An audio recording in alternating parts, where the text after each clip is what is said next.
Good morning, viewers, and it is the Market Review, where we bring you the conversations and the developments in the financial and capital market as it affects the economy.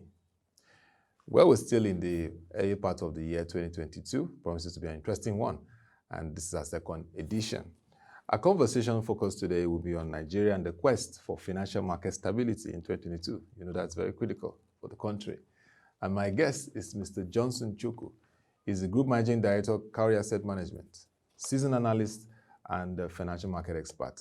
Nice to have you on the show once again, and a Happy New Year to you. Happy New Year, Tabas, and thanks for having me. Thank you very much. Before we begin this conversation, let's take a look at some of the key developments from last week. The 6.2 trillion naira deficit in the 2022 federal budget provides immense opportunities for the capital market to be leveraged to raise more finances to address those deficits. And that is what we'll be monitoring from Web TV as the federal government assesses the capital market this year.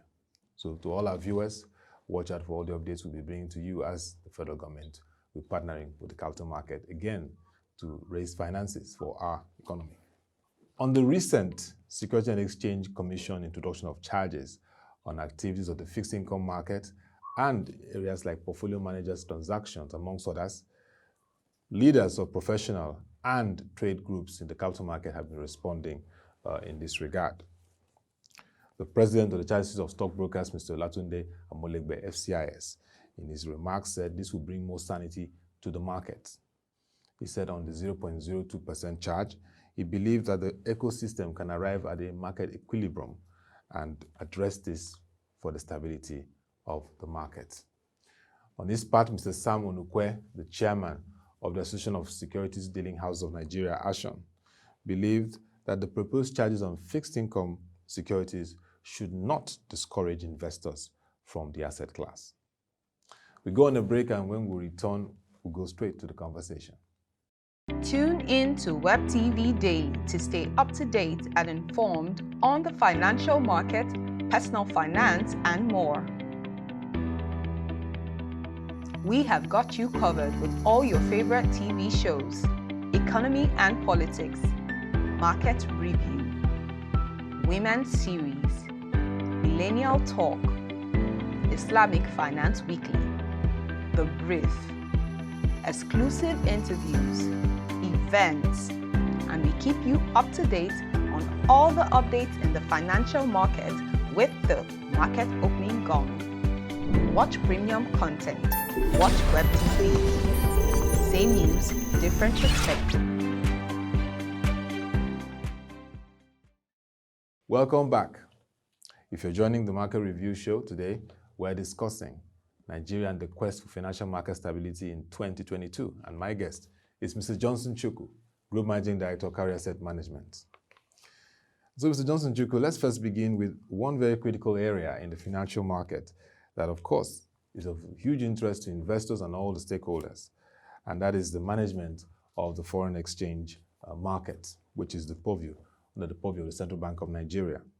When you look at 2021, what happened, what should we expect in 2022, considering the fact that it's a pre-election year and that debate between a flexible regime or still a managed floating regime?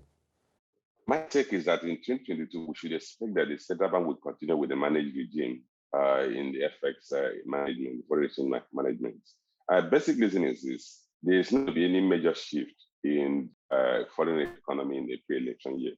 One should not expect a huge inflow from portfolio investors, because they're not going to do that in a pre-election year. Neither would you expect a lot of inflow come foreign direct payments. Then means we're left with that traditional source of capital economy, which is process of sale of crude oil. And as it stands today, OPEC might increase crude production by about 400,000 barrels per day, but unfortunately, we're not even able to meet our current quota because of issues around breach of pipelines in the Niger Delta. So in an election year, that those abuses or breaches of pipeline may actually escalate. So we will struggle to meet our open quota. That means foreign exchange earnings from said crude oil will not likely increase significantly. So the central bank will be bogged down by managing demand in the presence of very weak supply. And in that situation, they are not likely to float the exchange, because if you do float, you're going to see possibly people coming into attack the currency, knowing fully well that it's going to depreciate.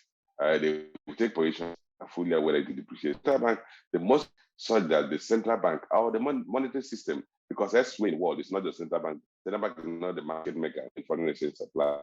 Multiple supply sources, including the bank, are major market dealers and market traders. But unfortunately, the peculiarity is such that because our major proceeds is coming from crude oil sales and sitting of crude oil proceeds, I think the first thing that what is currently doing is continuing to identify critical sectors that need to be provided effect liquidity, particularly those that have multiple effect economy.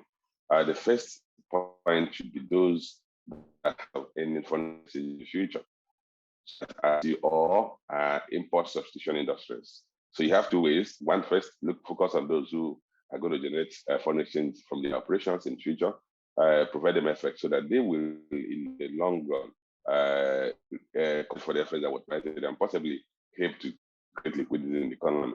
Second group should be those who are building foreign exchange import substitution industries, so that by providing effects, we're going to reduce the number of the amount we're currently spending on importation. FX rationing is not a new thing in the country.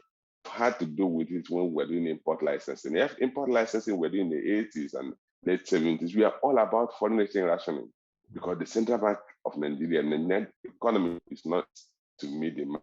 So rationing should be based on as the impact of those industries or those businesses to the economy.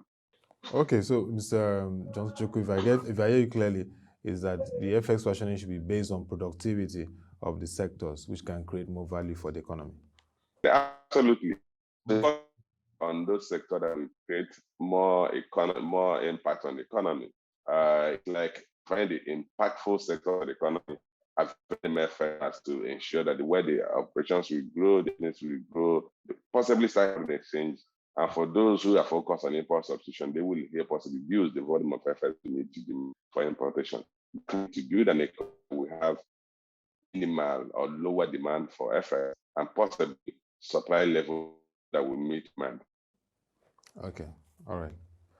So let's go on to now a very interesting trend and development in the financial markets, which has been the holding company structure.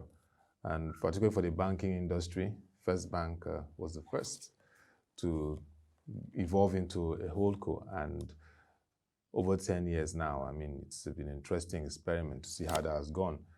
We now know that Guarantee Trusts Bank has also transited to a GTCO, that's a Holdco, and Access Bank, the shareholders also approved their proposed transition this year to a Holdings PLC. But with the recent developments in the FBN Holdings interventions by the Central Bank of Nigeria on issues of governance, accountability, and the recent change again in the board leadership, that's of FBN Holdings, what are the lessons of the Holdco structure in Nigeria, and what should be very critical to ensure that these evolutions work in the interest of shareholders and all stakeholders in the market? I think we first have to understand why companies adopt the holding company structure. The first thing that they want to streamline leadership so that businesses in multiple sectors, economy can under some level of oversight by a parent company, so that there's some level of streamlining. Again, the issue of cost sharing or shared services to cost optimization, so that when you have holding companies or holding companies, you can have some level of shared services, so you minimize, you bring down your costs. You don't have to multiply or do it all services across the related companies, subsidiary companies. Those are the abilities. One, harmonize or management. Two, cost optimization. And three, supervise businesses in multiple or related businesses that are largely autonomous. So I would say that company structure has served well. Those companies have adopted it, which is, like you said, First Bank has adopted it for quite some time. And what happened was, at that point, if you remember, banks have to divest from non-core banking services to other investors. But under a holding company, you can still have unified or common ownership of those subsidiaries, and then you have an oversight group or leadership that can have some level of harmonized oversight of the businesses. And that bank did. And as it stands today, I think other financial institutions have looked at that and think it's a worthwhile approach. If you look at the GT, for instance, the GT has acquired a pension fund company. They've gone back to buy back some of the companies they had divested and sold. And that's an indication that they think that companies bring multiple values to the group. And to optimize those values, they have gone back to holding company structure. Access Bank also is adopting the same approach, which means companies that they had spin off, they can go back and buy into them and bring them under the same umbrella, and then apply relatively, and I use the word relatively, similar policies to ensure that those businesses prosper or grow.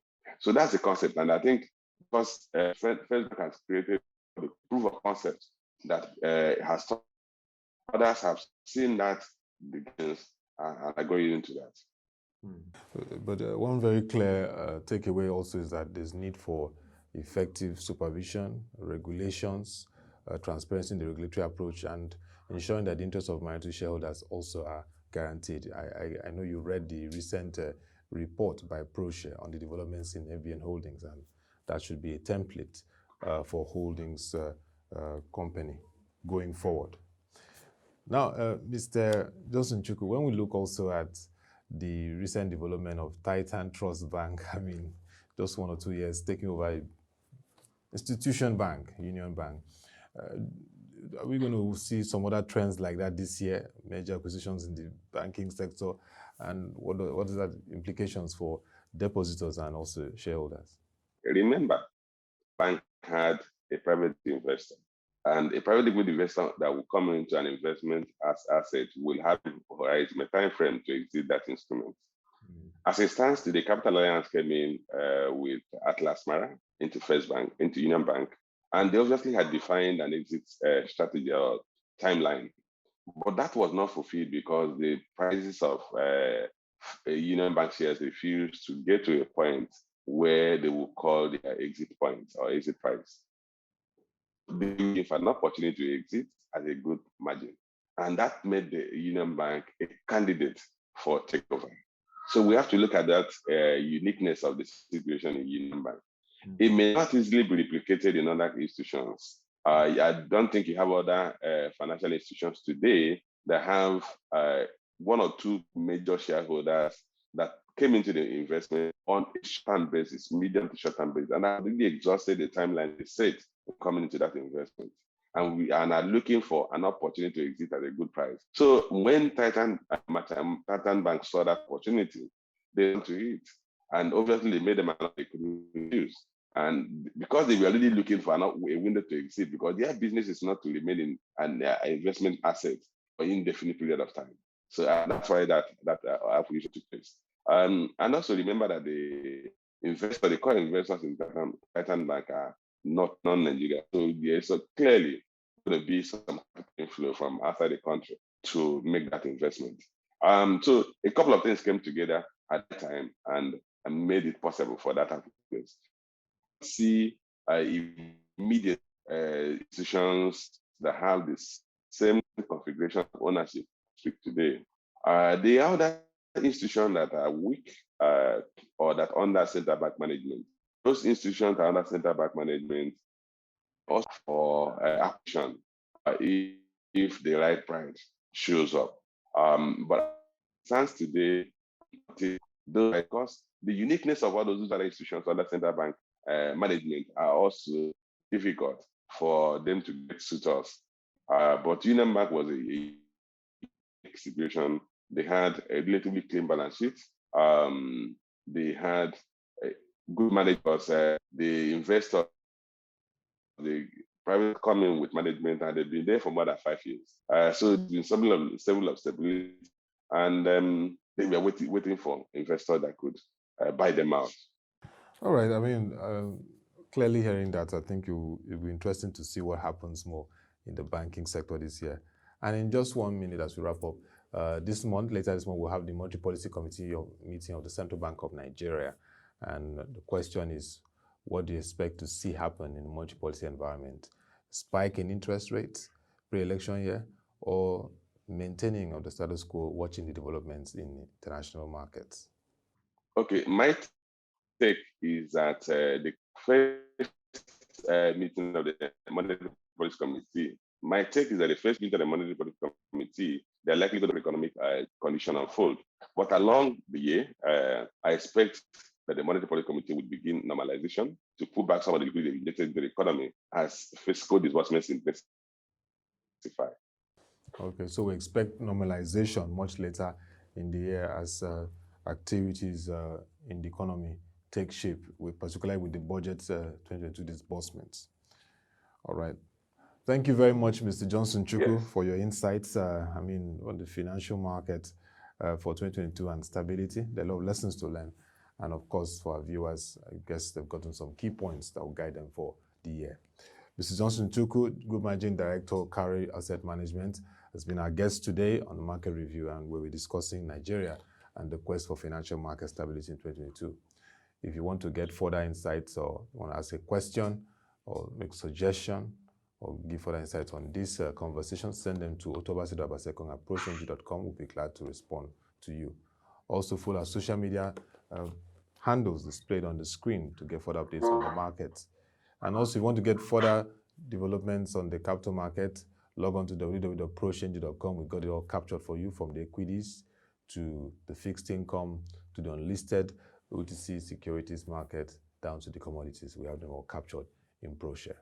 It's been a wonderful conversation today, and let's make it happen for the next edition. Thank you very much for watching, and this is wishing you a great day.